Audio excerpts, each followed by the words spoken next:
see people, you'll hear people talk about using Coban, C-O-B-A-N, and they're usually referring to this. And you'll see that, you know, when we wrap things with this, it adheres to itself.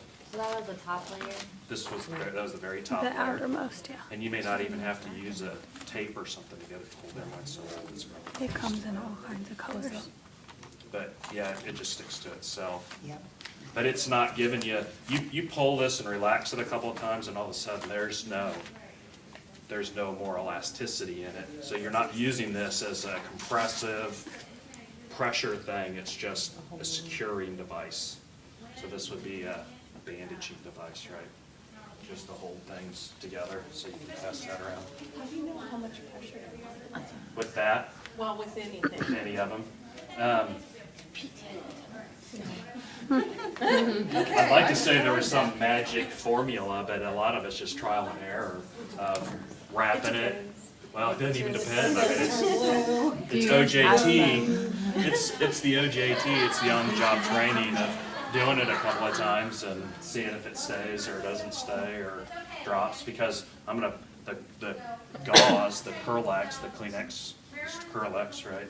I mean, there's no give to that, and so when you start wrapping that onto somebody, it's much more difficult to get to stay in place because there's no elasticity to it. Is that the wool layer?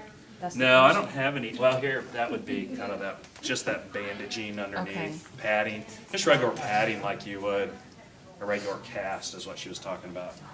So a lot of times, it's just a thicker cotton pad.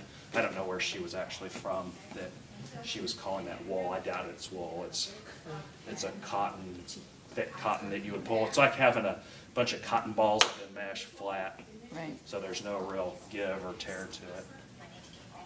So what layer is the gauze?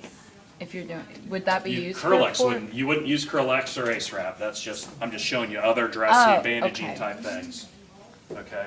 So there's padding, one short stretch compression, a longer stretch compression, and then a covering in the 4-layer bandaging. But today we're just gonna be talking about a number of different trials and techniques. So with my wound like in Seymour, or Jeremy Kushner, however you want to picture this guy, I may have to pack this with an alginate or something, a calcium alginate if it's really dry. Or I mean, if it's really wet, I might need that. I may be getting my tweezers out and getting this gauze. This is just a gauze that may be dry or wet that I could use. You shove it in there. Hey, you know, But I'll you try to got- be a little more careful now that we're talking about, just now that it's being recorded. I'll try not to say too many things, but I might just, I might even have to use this end to get it down in there and start just gently pressing it in there, and I don't want to get the edges real hard. So that one's full now, so I might snip the rest of that off. If this is dedicated to him and I haven't touched him with it, I might be able to cut it in half before I start, or I might just snip it off and throw it away, or leave it in there, get some more alginate, and then I've got to cover it. Do I need to cover it with the 4x4 gauze and then tape that down, or do I need to cover it with something that's a little more occlusive? It's going to depend on the quality of the wound. Okay. I got this out as an example. You guys saw the stuff on the vacuum-assisted closure. Yeah. So this is a vacuum-assisted closure pad, and what they do is they just take that sponge and they cut it to the size of the wound. So this one's too big for Seymour. And I don't want the plastic out on the skin. I want it all inside the wound. And I'm going to press that. I'm going to cut it out and set it onto the wound. And then I have a airtight dressing that's not going to let it leak. And I cover that whole thing up and I tape a hose onto it, and this goes to a vacuum. It just sucks it down. And it's just sucking all the juice and exudate and stuff into a catch basin over here into a container, and you have to dump those periodically. Usually I can measure how much was in it and dump it, but those things look awesome. If they have tunneling undermine, you can still use them.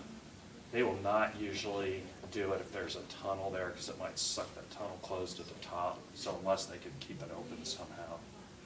But it's usually just a great big huge open. Undermining, they might do it still, as long as they're keeping the edges free and they get this up. Full contact on the wound, because I want real good contact on the wound with the sponge when I get it in there, but it'll suck it down tight. And then if air gets in it, you'll know, because it's going to start going like this. And most of them have an alarm that it'll start beeping if the air has gotten in there, the edge is lifted up or something. And they work pretty well. And then you have to periodically change these sponges out. So they just, this comes in big square sheets, and you get your scissors, and this comes in big sheets, and you might have to nip a little hole in it, and then stick this, so there's a little hole in there in this one, and then it adheres down to that, and just sucks all the air out. And so it's pulling lightly. I mean, this isn't like a hickey kind of pressure. This is light, pulling the edges together, but it's pulling exudate out. But it's keeping all that exudate from running all over the place and stuff. So they work pretty well.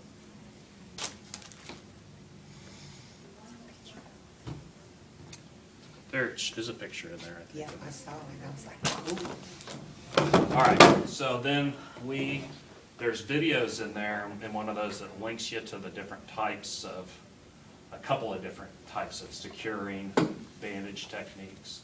And so what were they? There was a spiral. Reverse. Spiral. All right, so who's going to come up here and let me Spiral, reverse, have an spiral, arm and on me? scapular.